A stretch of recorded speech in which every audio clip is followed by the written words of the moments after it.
चलिए बुलेटिन में खबरों को विस्तार से जानते हैं। केंद्रीय गृह मंत्री अमित शाह आज हरिद्वार पहुंचे। यहां अमित शाह शांति कुंज पहुंचे और स्वर्ण जयंती वर्ष व्याख्यान कार्यक्रम में शिरकत की।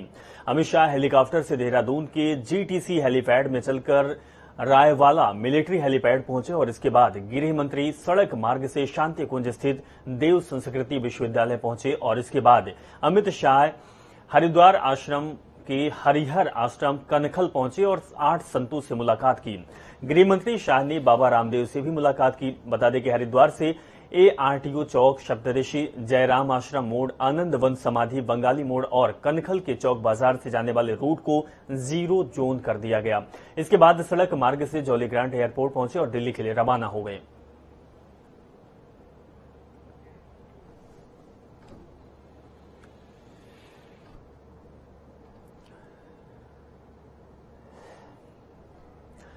यूपी में 2022 के विधानसभा चुनाव की सरगर्मियां बढ़ रही है। एक और प्रियंका गांधी अपनी दादी यानी कि स्वर्गीय इंदिरा गांधी की पुण्यतिथि पर 8 प्रतिज्ञा लेने कल गोरखपुर आ रही हैं। तो वही शनिवार को बीजेपी गोरखपुर क्षेत्र की महत्वपूर्ण बैठक में शामिल होने के लिए भाजपा के कई दिग्गज नेता गोरखपुर पहुंचे हैं। गोरखपुर में मुख्यमंत्री योगी आदित्यनाथ भी पदाधिकारियों और कार्यकर्ताओं को गुरु मंत्र देने पहुंचे। बता दें कि बैठक में मुख्यमंत्री योगी आदित्यनाथ के अलावा भाजपा प्रदेश प्रभारी राधा मोहन सिंह और प्रदेश अध्यक्ष स्वतंत्र देव सिंह भी पदाधिकारियों को जीत का लक्ष्य दिया।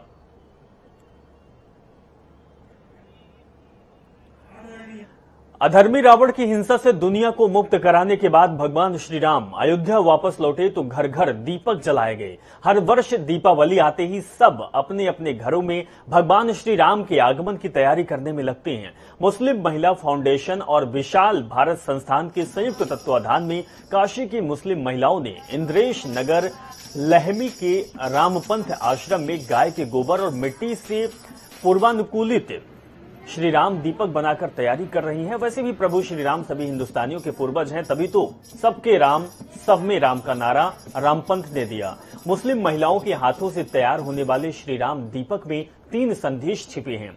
एक गौ संरक्षण, दूसरा पर्यावरण संरक्षण और तीसरा धार्मिक नफरत से मुक्ति का। बता दें कि मिट्टी और गाय के गोबर से तैयार हुआ श्री राम दीपक सिर्फ काशी में ही नहीं बल्कि अयोध्या के साकेत भूषण श्री राम पीठ में भी जलाया जाएगा।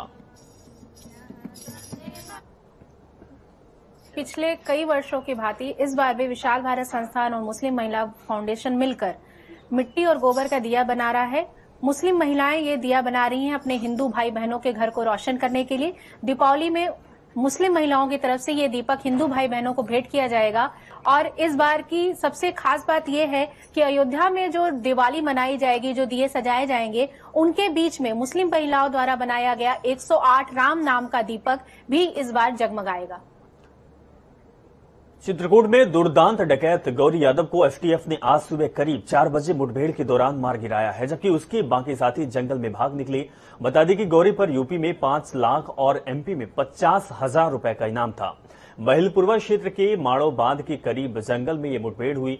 तकरीबन 1 घंटे तक चली इस मुठभेड़ में दोनों तरफ से करीब 100 से ज्यादा फायर हुई। मौके से आरोपी के पास से AK-47 समेत भारी मात्रा में हथियार भी बरामद हुए हैं। इस दौरान यूपी एसटीएफ, आईजी, पुलिस अधीक्षक, संयुक्त टीम के जवान मौजूद रहे। पिछले 5 महीने से 7 आईपीएस की टीम डकैत गौरी की तलाश में कॉम्बिंग कर रही थी। इस आईपीएस का जंगल में सर्च ऑपरेशन का अनुभव रहा है। पुलिस के मुताबिक डकैत गौरी का गैंग काफी कमजोर हो गया था। उसके गैंग्स में 6 या फिर 7 सदस्य ही बचे थे। आज भी एक स्पेसिफिक सूचना पर टीम ने मूव किया। ये जानकारी प्राप्त हुई थी कि ये अपने पुराने अड्डे पर मौजूद है और इसके लिए शाम को भोजन आदि इस इलाके में गया। इस सूचना पर एसटीएफ ने इस क्षेत्र में मूवमेंट किया। ये गैंग अपने साथ अच्छे असलहे रखता था, जिसमें AK-47 और कलाशनिकोव के पुराने ब्रांड की राइफल जो कि सेमी ऑटोमेटिक होती है, इसके अलावा 12 बोर की बंदूक, कंट्री मेड पिस्टल्स जो इसके पास से बरामद हुई हैं, ये भी इसके पास मौजूद थी और इसका अच्छा फायर पावर था। केंद्रीय वाणिज्य और उद्योग राज्य मंत्री अनुप्रिया पटेल आज बदायूं में एक दिवसीय दौरे पर रहीं। इस दौरान उन्होंने पटेल चौक पर लौह पुरुष भारत रत्न सरदार पटेल की प्रतिमा का अनावरण किया। इसके बाद जयंती समारोह में शिरकत की। वहीं सखानू में पार्टी की सदस्यता कार्यक्रम में भी शामिल हुए और सभी कार्यक्रम में शामिल होने के बाद वाराणसी के लिए प्रस्थान किया।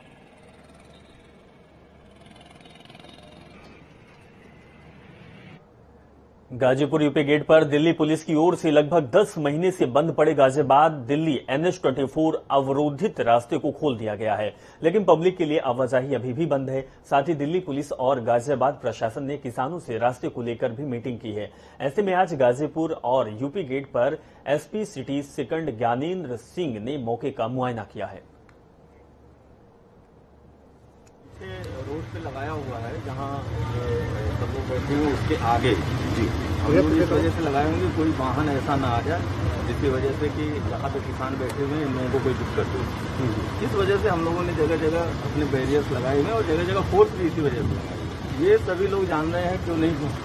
फुलपारा ट्रैफिक ये आपके भी नॉलेज में है, इसके बारे में मैं अभी ज़्यादा नहीं। जो हम लोगों ने बैरिकेटिंग लगाई है, फोर्स लगाई है, वो किसान यहाँ पर बैठे हुए हैं, उनकी सुरक्षा के लिए है कि उनके साथ कोई घटना न हो। रामपुर के मोहम्मद अली जौहर यूनिवर्सिटी में चक रोड के जमीन के मामले में सांसद आजम खान का फिर से झटका उनको लगा है और सांसद आजम खान के जौहर ट्रस्ट की अपील को उप जिलाधिकारी की कोर्ट ने खारिज कर दिया है। दरअसल SDM की कोर्ट ने तहसीलदार की अदालत के फैसले को सही माना है। इस मामले में पहले ही तहसीलदार की कोर्ट ने चक रोड के जमीन से कब्जा हटाने के आदेश दिए थे। इस पर जौहर ट्रस्ट ने राजस्व परिषद में याचिका दायर की थी, जिसे राजस्व परिषद ने खारिज कर दिया था। इसके बाद प्रशासन ने 17.5 बीघा जमीन का चिन्हीकरण कर उस पर कब्जा ले लिया था।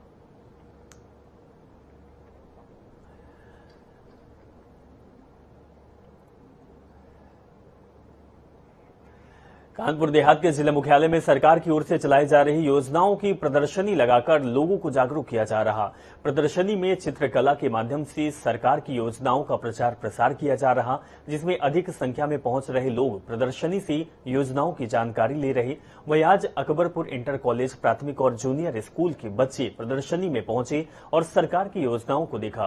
प्रदर्शनी में दिखाया गया कि सरकार की कौन कौन सी योजनाएं चला रही हैं और इन सरकारी योजनाओं का लाभ लोगों को किस प्रकार मिलता है, ये भी जानकारी दी गई। लोग प्रदर्शनी में पहुंचकर सरकार की योजनाओं की जानकारी प्राप्त की। प्रवर्तन निदेशालय यानी कि ईडी ने बसपा शासनकाल में हुए करीब 1100 करोड़ रुपए के चीनी मिल घोटाले में अहम भागीदारी निभाते हुए पूर्व MLC मोहम्मद इकबाल की देहरादून स्थित 74 करोड़ रुपए की जमीन भी जब्त कर ली है। मोहम्मद इकबाल और उसके स्वजन को बोगस कंपनियों के जरिए निवेश के अहम साक्ष्य जुटाए गए हैं। इसमें पूर्व ईडी मार्च माह में सहारनपुर निवासी मोहम्मद इकबाल की 1057 करोड़ रुपए से अधिक की संपत्तियां जब्त की थी, जिसमें इकबाल और उनके कुनबे के नाम भी कई 7 चीनी मिलें में शामिल थी। प्रवर्तन निदेशक लखनऊ की संयुक्त निदेशक राजेश्वर सिंह के अनुसार पूर्व MLC इकबाल के विरुद्ध साल 2010-2011 में प्रिवेंशन ऑफ मनी लॉन्ड्रिंग के तहत केस दर्ज कर अपनी जांच शुरू की थी।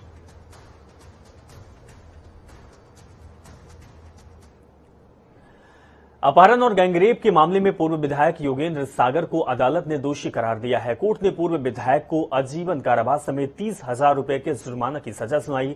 फिलहाल उन्हें न्यायिक हिरासत में जेल भेजने की तैयारी चल रही है। साल 2008 में बिलसी की रहने वाली एक छात्रा का अपहरण हुआ था और बाद में गैंगरेप भी किया गया था। इस मामले में पूर्व विधायक योगेंद्र सागर, उनका सहयोगी तेजेंद्र सागर समेत मीनू शर्मा भी नामजद थे।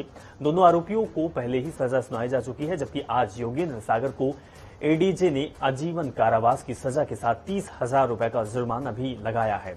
पूर्व विधायक योगेंद्र सागर बिसौली के मौजूदा विधायक कुप्रसाद सागर के पिता हैं।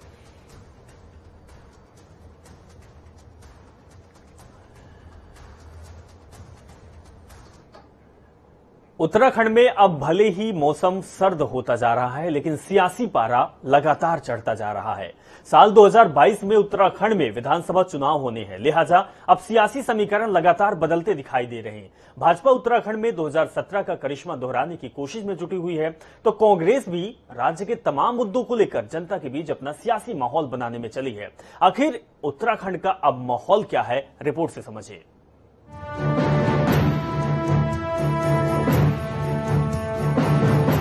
हाल ही में बीजेपी से कांग्रेस में शामिल हुए कांग्रेस नेता यशपाल आर्य ने राज्य की बीजेपी सरकार पर बड़ा हमला और आरोप लगाया है। पिछले 4.5 साल में सरकार राज्य के हित के लिए कोई काम नहीं कर पाई। जो वादे चुनाव के समय भाजपा ने अपने घोषणा पत्र में किए थे, वे एक भी वादों को पूरा करने में सफल नहीं रही है। भाजपा के पास राज्य की जनता के लिए कोई विजन नहीं है। वे ऐसा इसलिए कह रहे हैं क्योंकि पिछले 4.5 साल में वे राज्य सरकार के अंदर कैबिनेट मंत्री रहे और उन्होंने ये साफ तौर पर सरकार में रहते समझ लिया कि भाजपा के पास अपना कोई विजन नहीं है। यशपाल आर्य ने कहा कि 2022 के विधानसभा चुनाव के लिहाज से कांग्रेस के लिए वातावरण और माहौल तैयार हो चुका है, लिहाजा कांग्रेस 2022 में सरकार बनाने जा रही है। हमें भाजपा से यहाँ पर मुकाबला करना है और संगठन मजबूत होगा और संगठन की हमारे हजारों हजार कार्यकर्ता गांव में, कस्बों में, बस्तियों में लगातार काम करते रहे हैं और उनका अपना एक व्यापक उनका जनाधार भी है, मजबूत आधार भी है। तो निश्चित रूप से हम संगठित होकर इस चुनाव को जीतेंगे। माहौल भी है, वातावरण भी है और जो 4.5 साल होने को जा रहे हैं भारतीय जनता पार्टी को, निराशाजनक रहा है। मैंने स्वयं भारतीय जनता पार्टी में सरकार में रहा हूं और मैंने देखा है उनकी करनी और करनी में बहुत बड़ा फर्क है। जो घोषणा पत्र है, जो उनका दृष्टि पत्र कहते हैं जिसे, उसमें दृष्टि कहीं दिखाई नहीं देती है, उसमें कहीं विजन नहीं है। 2022 विधानसभा चुनाव नजदीक है, लिहाजा भाजपा भी यशपाल आर्य पर निशाना साधने से चूकने वाली कहां है।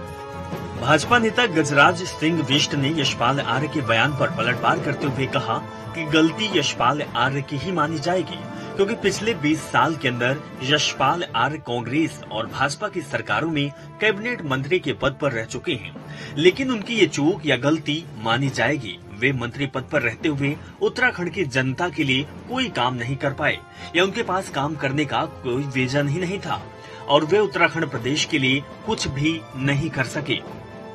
जहाँ तक यशपाल जी का सवाल है, वो वरिष्ठ नेता हैं उत्तराखंड के और मैं समझता हूँ कि लगभग 20 वर्षों में हमेशा वो सरकार पे रहे हैं, चाहे वो कांग्रेस की सरकार आई हो, चाहे वो भारतीय जनता पार्टी की सरकार आई हो। यदि कुछ काम नहीं हो पाए हैं तो अगर सबसे बड़ी गलती मानी जाएगी या सबसे बड़ी चूक मानी जाएगी तो यशपाल आर्य जी की ही मानी जाएगी। वो सरकार में रहते हुए भी जनता के लिए कुछ नहीं कर पाए। जहाँ तक भारतीय जनता पार्टी के मैनिफेस्टो का सवाल है, भारतीय जनता पार्टी ने, मुझे आज भी अच्छी तरह याद है, जब अध्यक्ष जी ने पहला जो भाषण दिया था उसमें 2 बातें प्रमुख रूप से कही थी। तब भारतीय जनता पार्टी ने कहा था कि हम इस प्रदेश को भ्रष्टाचार मुक्त सरकार देने जा रहे हैं, वो हमने इन 4.5 सालों में दी है। दूसरा हमने कहा था जो मूलभूत समस्याएं हैं उनका समाधान करने का प्रयास ये सरकार करेगी और जिसका प्रत्यक्ष उदाहरण आज आपके सामने घसियारी योजना के तहत अमित शाह जी वहां उद्घाटन करने जा रहे हैं। उत्तराखंड में अब भले ही मौसम सर्द होता जा रहा है, लेकिन सियासी पारा लगातार चढ़ता जा रहा है। उत्तराखंड में विधानसभा चुनाव अब पास है तो सियासत का गर्म होना लाजमी है। एक तरफ भाजपा उत्तराखंड में 2017 का करिश्मा दोहराने की कोशिश में जुटी है, तो कांग्रेस भी राज्य के तमाम मुद्दे को लेकर जनता के बीच अपना सियासी माहौल बनाने में चली है। भाजपा सरकार में कैबिनेट मंत्री रहे यशपाल आर्य ने भाजपा सरकार के पिछले 4.5 सालों के कार्यकाल को निराशाजनक बताते हुए सीधा आरोप लगाया है, तो बीजेपी भी पलटवार करते हुए नेताजी को कटघरे में खड़ा कर दिया है। अब देखना दिलचस्प होगा कि आगामी चुनाव में होता क्या है, बीजेपी रिपीट करती है या फिर कांग्रेस बाजी मारती है। लेकिन ये कहना बिल्कुल भी गलत नहीं होगा कि जोड़ तोड़ की राजनीति के साथ चुनाव बेहद ही दिलचस्प होने वाला है और उत्तराखंड में किसकी सरकार बनेगी ये तो आने वाला वक्त बताएगा। जनता टीवी न्यूज डेस्क से अभिषेक तिवारी की रिपोर्ट। पूर्व मुख्यमंत्री हरीश रावत ने कांग्रेस मुख्यालय में पत्रकार वार्ता करते हुए मुख्यमंत्री घसियारी कल्याण योजना के नाम पर आपत्ति जताई है। हरीश रावत ने कहा कि उत्तराखंड की नारी शक्ति का अपमान किया गया। अपने घर की जरूरतों को पूरा करने के लिए महिलाएं काम करती हैं, घर की लक्ष्मी कही जाती हैं। महिलाओं को एक गृहिणी अन्नपूर्णा के रूप में संबोधन करना चाहिए था।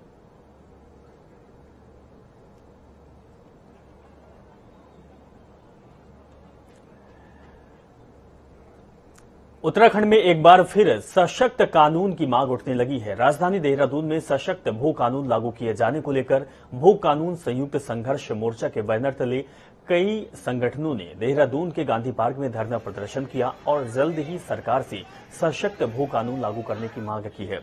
आंदोलनकारियों की माने तो 2018 में जो भू कानून लागू किया गया था उससे सिर्फ पूंजीपतियों को फायदा पहुंचा है। साथ ही आंदोलनकारियों ने सरकार से मांग की है कि सरकार शीतकालीन सत्र में विधानसभा के पटल में लेकर आए और इसे निरस्त करे। साथ ही नया भू कानून बनाया जाए जिसमें कि उत्तराखंड जमीन जंगल को बचाया जा सके। रावत जी की सरकार ने जो कानून पास किया जिसमें बड़े पूंजीपतियों को इस देश की जमीनी स्थिति का खुला लाइसेंस दे दिया गया, तो ये अपने आप में बेहद शर्मनाक है। पूरे देश के भीतर पंच केदारों में तृतीय केदार और चंद्रशिला की तलहटी से बसी भगवान तुंगलनाथ मंदिर के कपाट शनिवार दोपहर बाद लगन अनुसार शीतकाल के लिए वैदिक मंत्रोच्चारण के साथ बंद कर दिए गए हैं। कपाट बंद होने से पावन अवसर पर सैकड़ों भक्तों ने तुंगनाथ धाम पहुंचकर कपाट बंद होने के साक्षी बने और जय भोले के उद्घोषों के साथ चौपता तक भगवान तुंगनाथ के चल विग्रह उत्सव डोली का भव्य स्वागत किया। कपाट बंद होते ही तुंगनाथ की चल विग्रह डोली ने मंदिर की 3 परिक्रमा भी की, जिसके बाद भक्तों ने डोली के साथ शीतकालीन गद्दी स्थल मक्कू मठ की ओर से प्रस्थान किया। अयोध्या में राम मंदिर निर्माण के बीच धूमधाम से दीपावली मनाने की तैयारियां जोरों शोरों पे चल रही है। राम की नगरी में एक बार फिर नया विश्व कीर्तिमान बनाने की तैयारी की जा रही है। राम की पैड़ी में 9 लाख दीप एक साथ प्रज्वलित कर नया विश्व कीर्तिमान बनाया जाएगा। कैसी चल रही है अयोध्या में दीपोत्सव की तैयारी, रिपोर्ट देखिए।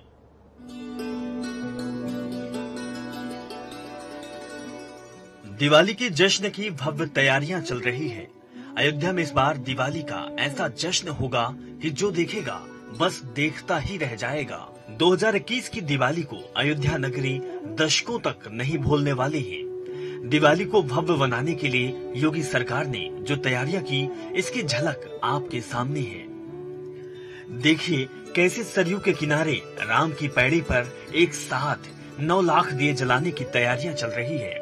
इस दिए की रोशनी की पूरी अयोध्या को प्रकाशमय करने की तैयारी है, जो अपने आप में एक नए कीर्तिमान को बनाने की तैयारी है। दियों को सजाने का काम शुरू हो गया है।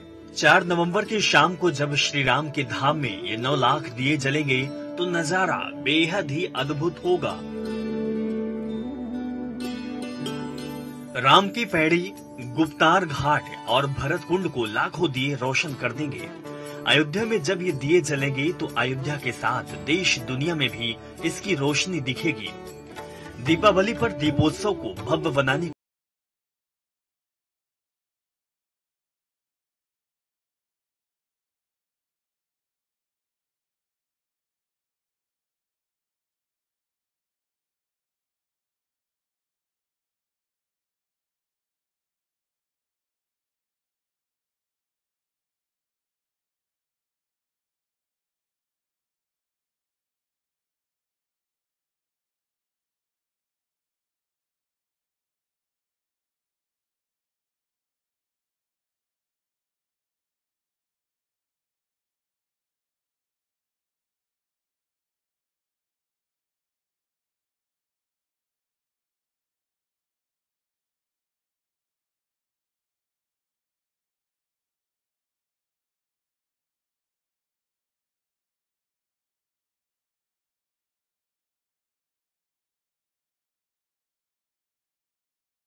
आगामी दीपोत्सव के त्यौहार को लेकर व्यापक सुरक्षा व्यवस्था प्लान की गई है, जिसमें ट्रैफिक प्लान प्लस जो मुख्य कार्यक्रम स्थल हैं, चाहे रामकथा पार्क हो, चाहे राम की पैड़ी हो, जो झांकी है, इन सब में 3 टियर सिक्योरिटी अरेंजमेंट हमारी रहेगी, जिसमें जो डिप्लॉयमेंट है सिविल पुलिस की, पीएससी की, एटीएस की और महिला पुलिसकर्मियों की व्यापक डिप्लॉयमेंट इसमें की जा रही है।